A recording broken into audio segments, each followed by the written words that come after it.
ano po yung pinakamahalagang dapat po tandaan ng bawat pamilya, especially yung ating mga magulang when it comes to taking care of their children?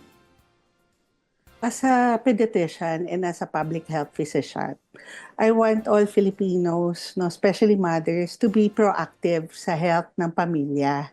No, hindi lang pambata the whole family. Ano na magagawin ng mga anak natin kung ang parents ang hindi healthy, di ba? So tandaan mo, ang nanay ilaw ng tahanan, I always say, most of the Filipino families kasi ang decision makers when it comes to vaccinations, when it comes to the family care, family health, mothers yan no? Kasi matriarchal tayo Mas maalaga talaga, no? But I appreciate my patients, ang mga fathers ko, they're fully hands-on also. Every time na napapabakuna yung mga anak nila, sumasama yung tatay. I appreciate that, no? So, and then they ask questions. They are fully informed, no, of all the changes and possible vaccines, how to prevent illnesses.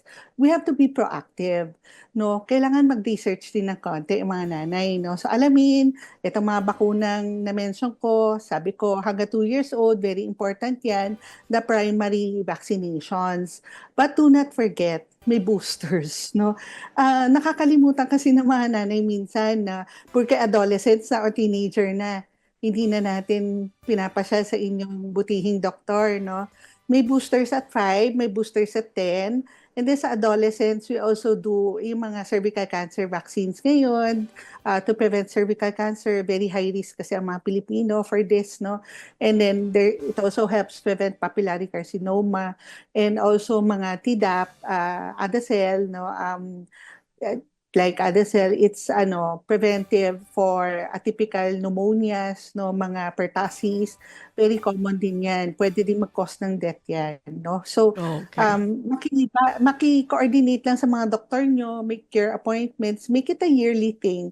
Ako, pag malalaki na yung mga patient ko, yearly habit namin yan, nakikita kami once a year for the flu Very good. vaccine.